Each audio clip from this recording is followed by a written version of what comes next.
আজকের প্রচারে আমরা ঈশ্বরের এক মহান নবী এবং বীরের পদাঙ্ককে অনুসরণ করব। জীবনের সবচেয়ে চরম বিপদতম দিনেও তিনি ঈশ্বরের উপর নিজের বিশ্বাসকে হারিয়ে যেতে দেননি। ঈশ্বরের বাক্য আমাদের ভবিষ্যতের লক্ষণ দেখায়, কিন্তু সেই সঙ্গে শিক্ষা দেয় কিভাবে বর্তমান সময়ে আমরা ঈশ্বরকে ভয় করে জীবনযাপন করতে পারি। নবী দানিয়েলের জীবন তার একটি চরম বাস্তব উদাহরণ। ব্যাবিলনের পতনের পর মিদিয়ান ও পারস্যরা শাসনভার গ্রহণ করেছিল। প্রায় 2 বছর কেটে যাওয়ার পর তখন দানিয়েলের বয়স প্রায় 83।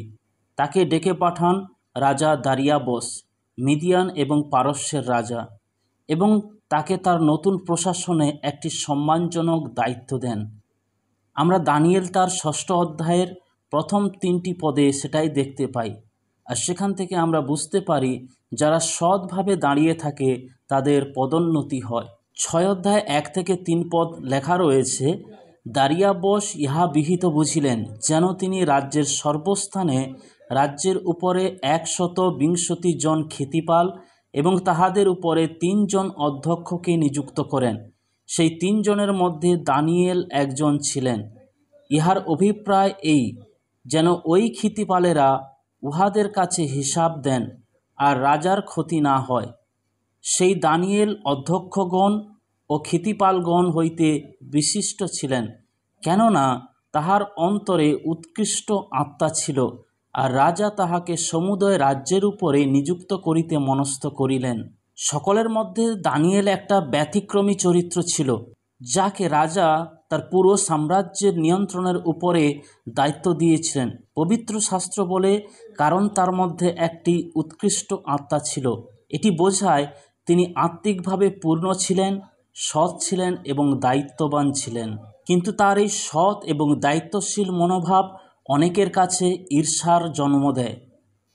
আমরা 4র্থ পদে দেখতে পাই, তখন অধ্যক্ষেরা ও ক্ষিতিপালেরা রাজকর্মের বিষয়ে দানিয়েলের দোষ ধরিতে চেষ্টা করিতে লাগিল, কিন্তু কোনো দোষ বা অপরাধ পাইলেন না, কেননা তিনি বিশ্বস্ত ছিলেন। তাহার মধ্যে কোনো ভ্রান্তি কিংবা অপরাধ পাওয়া গেল না। দানিয়েলের সততা ও সাফল্য তাকে অন্যান্য কর্মকর্তাদের মধ্যে অনন্য করে তুলেছিল, আর এখান থেকেই জন্ম নিয়েছিল ঈর্ষা। তারা খুঁজতে লাগলো দানিয়েলের বিরুদ্ধে অভিযোগ আনার মতো কিছু, কিন্তু তারা কিছুই পেল না। কোনো দুর্নীতি পেল না, কোনো অবৈধ আচরণ পেল না। আর তাদের ফাইনাল চক্রান্ত ছিল, যা 5 পদে দেখতে পাই, তখন সেই ব্যক্তিরা কহিলেন, আমরা ওই দানিয়েলের অন্য কোনো দোষ পাইব না, কেবল তাহার ঈশ্বরের ব্যবস্থা লইয়া যদি তাহার কোনো দোষ পাই। কি অসাধারণ সাক্ষ্য! আপনার বিরুদ্ধে যদি একমাত্র অভিযোগ হয় তুমি ঈশ্বরকে ভালোবাসো, তবে তুমি সত্যি আশীর্বাদপ্রাপ্ত। যারা দানিয়েলকে সহ্য করতে পারছিল না, তার উন্নতিকে দেখতে পারছিল না, তারা চক্রান্ত করল। তারা রাজা দারিয়াবসকে ঠকিয়ে একটি আইন প্রণয়ন করল।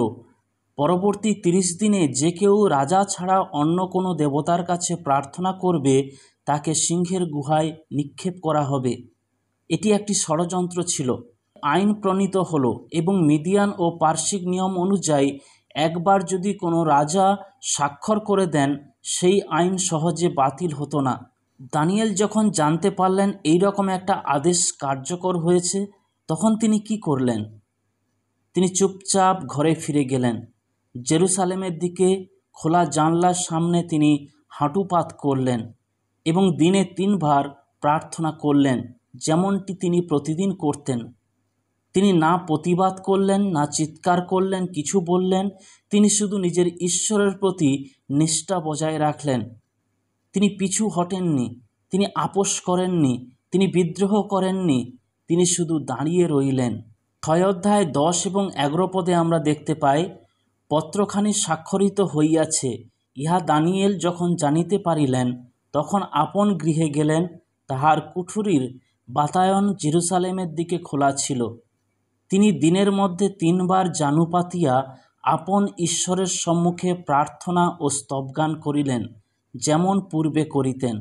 তখন সেই লোকেরা সমাগত হইয়া দেখিল, দানিয়েল আপন ঈশ্বরের নিকটে অনুরোধ ও বিনতি করিতেছে। দানিয়েলের শত্রুরা তাকে ফাঁদে ফেলার পর রাজা দারিয়াবসের কাছে এসে বলল, হে রাজন, আপনি যে আইন প্রণয়ন করেছেন সেই আইন অনুযায়ী যদি কেউ 30 দিনের মধ্যে আপনাকে ছাড়া অন্য কারোর কাছে প্রার্থনা করে তাকে সিংহের গুহায় নিক্ষেপ করতে হবে। আর দানিয়েল দিনে 3 বার তার ঈশ্বরের কাছে প্রার্থনা করছে। রাজা দারিয়াবস এটি শুনে খুবই দুঃখিত হলেন। তিনি জানতেন তিনি দানিয়েলকে ভালোবাসেন, কিন্তু একবার আইন স্বাক্ষর করার পর তা আর বদলানো যায় না। এটা মিদিয়ান ও পারস্য রাজ্যের আইন ছিল। তিনি সারাদিন চেষ্টা করলেন কোনো উপায় বের করার, যাতে দানিয়েলকে বাঁচানো যায়।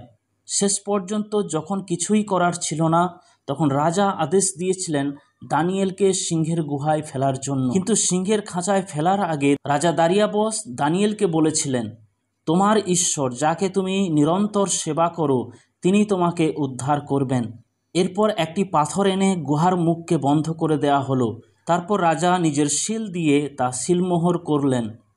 পরদিন ভোরবেলা রাজা উঠে ছুটে গেলেন সিংহের গুহার দিকে। চোখে জল, কণ্ঠে কাঁপন তিনি গুহার সামনে দাঁড়িয়ে বললেন, হে জীবন্ত ঈশ্বরের সেবক দানিয়েল, তুমি অবিরত যাহার সেবা করো, তোমার সেই ঈশ্বর কি সিংহের মুখ হইতে তোমাকে রক্ষা করিতে পারিয়াছেন?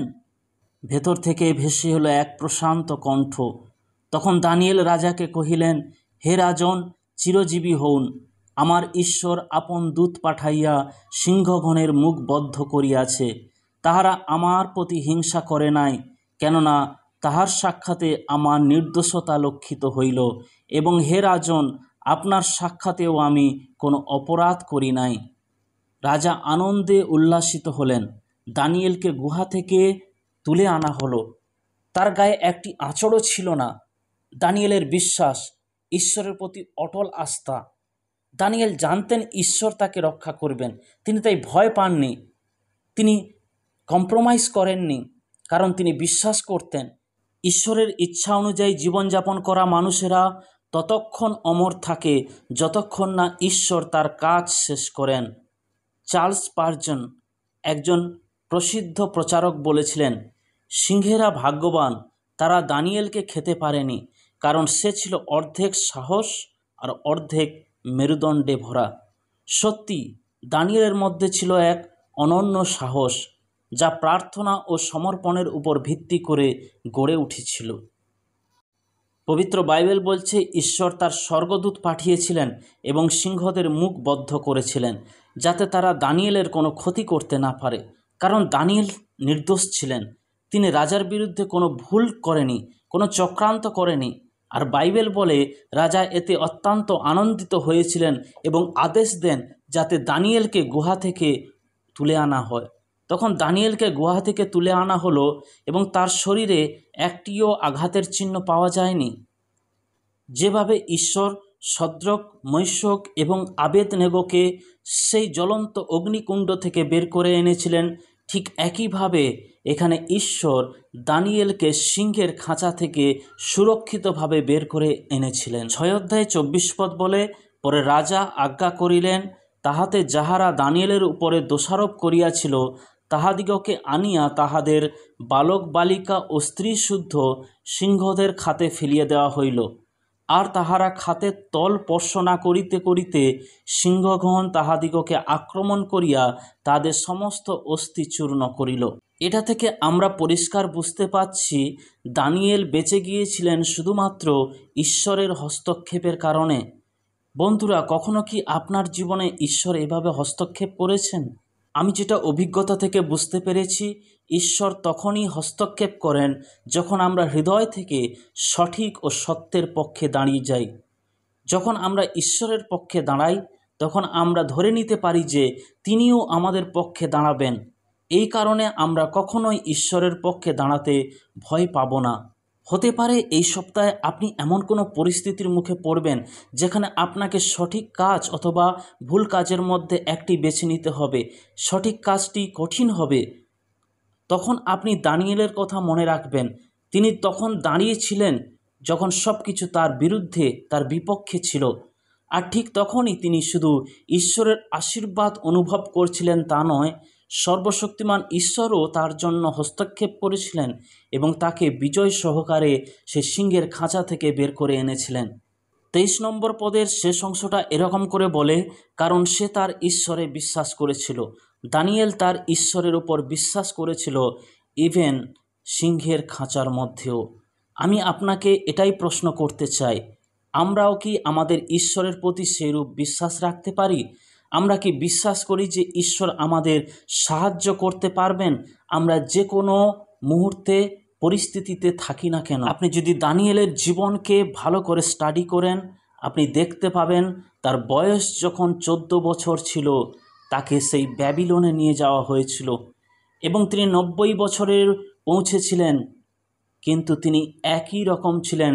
ঈশ্বরের প্রতি তার বিশ্বাস, তার চলাফেরা একই রকম ছিল। 14 বছর বয়স থেকে এই 90 বছর বয়স পর্যন্ত তার এই যাত্রাপথে ব্যাবিলনে অনেক কিছু ঘটনা ঘটেছিল। হয়তো তিনি ঈশ্বরের কাছে প্রার্থনা করতে পারতেন, ঈশ্বর আমাকে এই ব্যাবিলন থেকে নিয়ে চলো আমার নিজের দেশে, নিজের ঘরে, আমার পরিবারের কাছে। ঈশ্বর তাকে সেই ব্যাবিলন থেকে বের করে নিয়ে আসেনি, কিন্তু এই ব্যাবিলনের মাটিতে ঈশ্বর দানিয়েলের মধ্য দিয়ে অনেক অলৌকিক কাজ করলেন।